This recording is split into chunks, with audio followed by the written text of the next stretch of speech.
소리가 악 나는 이 고통 피할 수 있습니다. 신경치료를 더 이상 두려워하지 마세요.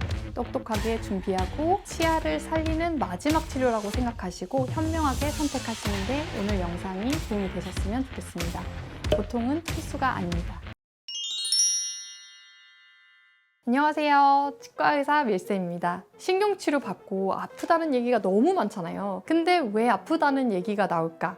제가 진료를 하는 입장에서 말씀을 드릴게요. 첫 번째는 급성 치수염입니다. 치과 의사들도 너무 무서워요. 급성 치수염 환자가 오는 게 너무 걱정스럽습니다. 급성 치수염은 치아 안쪽에도 신경이 있어요. 근데 그 신경이 너무 염증이 심해지고 압력이 높아지면 약제가 침투 자체가 안 돼요. 그러니까 치아의 안에 있는 신경은 굉장히 예민해진 상태로 아예 마취가 안 돼 있는 상태거든요. 조금씩 들어갈 때는 괜찮을 수 있어요. 근데 신경에 가까워 올수록 너무 아파지고 신경을 뚫는 순간 사람들이 악소리 안 지를 수가 없습니다. 이런 급성 치수염 상태로 온 사람을 침윤 마취로 마취를 할 수는 없어요.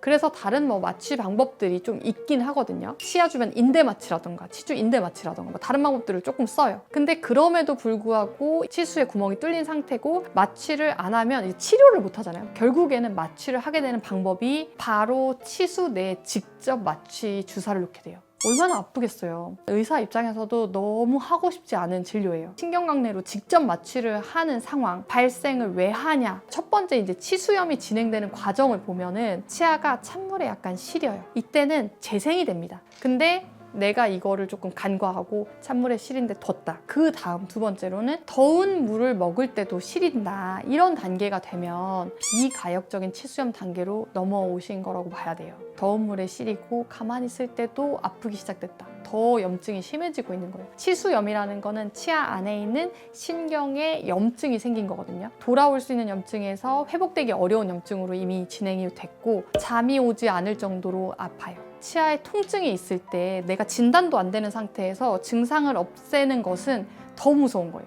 증상을 없애놓고 이 병을 키우고 있는 거죠. 근데 키우고 있는 게 어떻게 되는 거냐면 마취가 안 되는 무서운 신경치료를 할 수도 있다는 겁니다. 자, 두 번째는 치아의 구조적인 문제를 말씀드릴 것 같은데 아래 어금니 신경치료가 조금 아플 수 있어요. 아래 어금니는 위에 뼈보다 아래 턱뼈가 조금 더 단단하고 뼈 밀도가 좀 높거든요. 그냥 보통 일반적으로 하는 마취만 했을 때 아래 어금니들이 신경 마취가 잘 안 돼요. 그래서 보통은 블럭 마취라고 해서 치아의 반쪽, 아래쪽 반을 담당하는 하치조 신경을 블럭 마취를 하게 돼요. 치아 안쪽까지 깊이 주사를 해서 마취를 하게 되는데 이 마취가 잘 통하면은 덜 아프게 되죠. 그래서 이렇게 마취 부분 때문에 아래 어금니 신경치료가 조금 아플 때가 있고 또 하나는 C형 근관, 벌어져 있고 구조가 간단하면 치료가 좋은데 구조가 간단해 보이는 치아도 인삼처럼 잔뿌리가 진짜 많거든요. 근데 우리나라 사람의 어금니에 진짜로 특이한 구조, 두 개가 벌어진 게 아니라 모여있는 구조, C자 모양으로 되어 있고 이게 무슨 벽처럼 생겨 있어서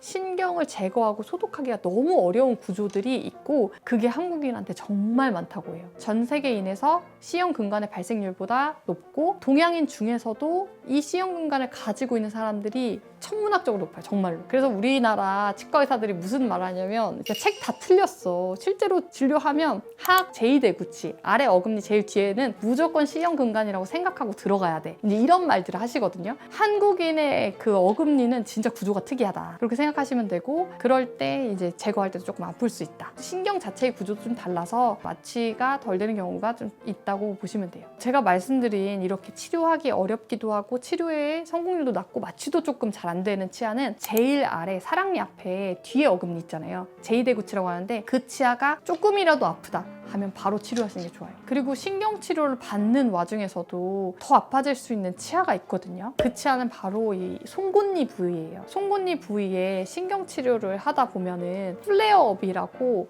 이 송곳니 부위 위쪽으로 근육이랑 뼈 사이에 공간이 있거든요. 그 근막 공간으로 붙는 견치 간극 농양이 좀 생길 수 있는 부위가 있어요. 근데 이게 신경치료 중에 신경치료 염증들이 그쪽으로 싹 가면서 얼굴이 확 붙는 경우가 조금 생기거든요. 신경치료 중에서도 좀 아파질 수 있는 송곳니 신경치료입니다. 신경치료 저도 무섭거든요. 신경치료 죄송하지만 안 받아봤어요. 여러분 이렇게 무서운 신경치료 어떻게 덜 아프게 받을 수 있을지 알려드릴게요. 자, 첫 번째는 치과를 치료받을 때 팁입니다.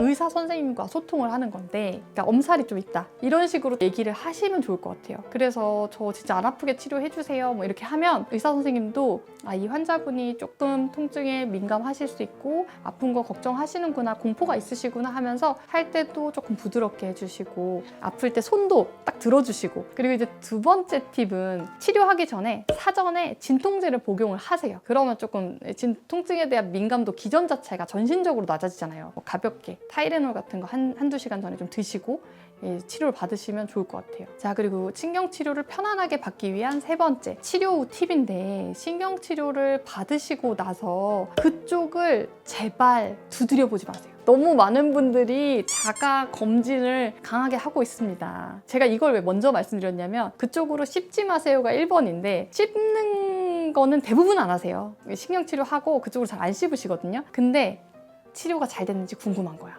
그래서 계속 두드려봐. 치과에서 두드려 보거든요. 그럼 그걸 또 배워서 두드려 보고 혀로 밀어보고 건드려 보고, 한두 분이 아니어서 말씀드리는 거예요. 정말 해주셔야 될 거는 치료를 했으면 일단 의료진을 믿으시고 자가 검진을 치료 끝나고 나서도 한 달 정도는 하셔야 돼요. 제가 오늘 신경치료에 대해서 너무 겁을 많이 드렸지만 대부분의 신경치료는 아프지 않게 할 수 있습니다. 이렇게 아파지지 않게 만드시는 게 환자분들의 몫이 되게 좀 커요. 무서워서 미루다가 더 아픈 상황이 올 수 있습니다. 증상이 작은 거라도 있다면 빨리 방문하시면 좋을 것 같습니다. 오늘 영상 도움이 되셨으면 구독과 좋아요, 알림 설정 부탁드려요. 신경치료 관련해서 경험이나 궁금증이 있으시면 댓글로 남겨주세요. 감사합니다.